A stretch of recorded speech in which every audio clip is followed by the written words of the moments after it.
Mga katabi, Happy Easter everyone.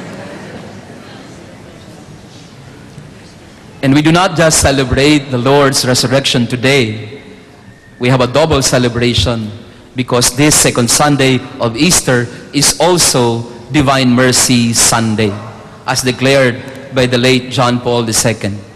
So today, the ocean of God's mercy overflows, and God's riches in terms of mercy and compassion would be poured upon us.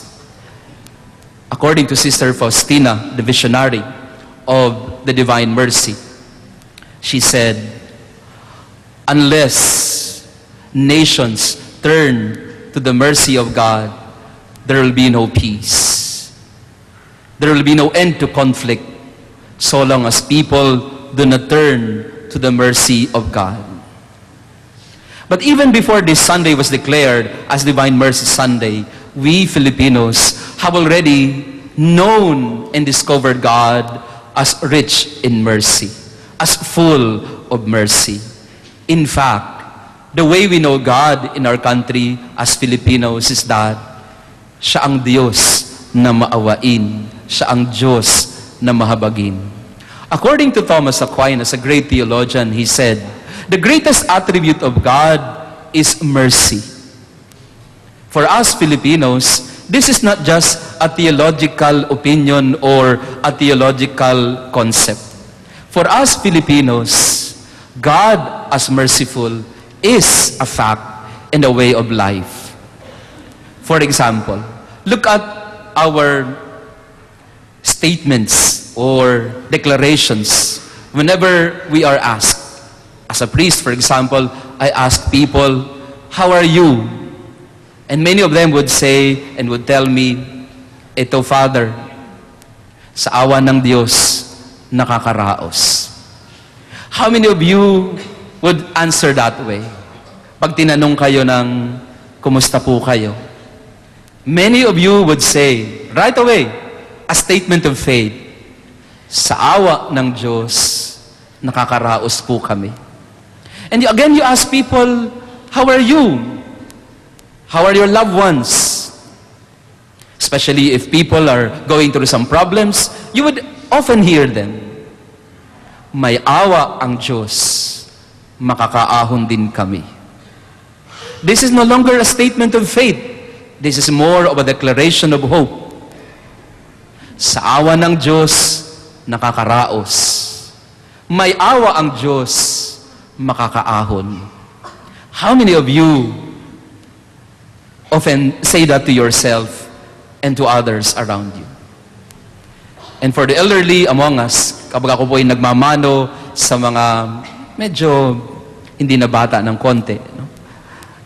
Ako'y magmamano sa kanila, ano po ang laging sinasabi ng mga, ayoko sabihin nakatatanda, no? Yung mga mas bata sa atin. Ano ang lagi nila sasabihin sa iyo? Pagka nagmano ka sa isang nakababata, kaawaan ka ng Diyos, anak. Sa awa ng Diyos, may awa ang Diyos. Kaawaan ka ng Diyos. Ito ang bukang bibig natin. So even before Divine Mercy Sunday was declared, or even before Thomas Aquinas perhaps gave this attribute of God as mercy, as Filipinos, as Filipino Catholics, this is what defines our faith. This is what is observable for us. The kind of faith that we have is, we believe in a God who is merciful. Maawain ang Diyos, mahabagin ang Diyos, may awa ang Diyos. Sa awa ng Diyos, kaawaan tayo ng Diyos. Some people would say that this kind of faith is prone to abuses.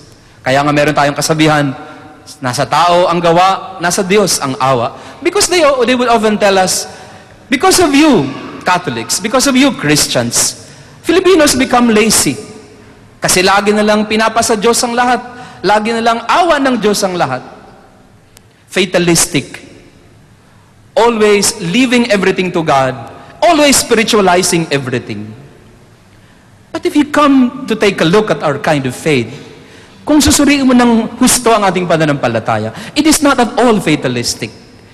It is instead something so pure and something so deep that in the most difficult circumstances of our life, we can only say with all sincerity and humility, sa awa ng Diyos, may awa ang Diyos, kaawaan tayo ng Diyos.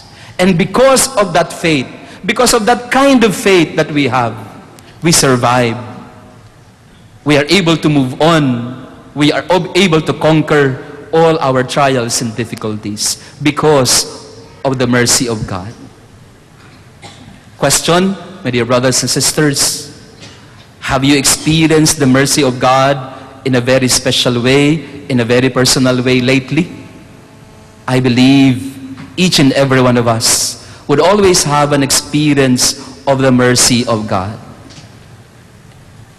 To make a personal testimony about the richness of the mercy of God, I would confess that, like Thomas, I also went through some moments of doubt in my faith.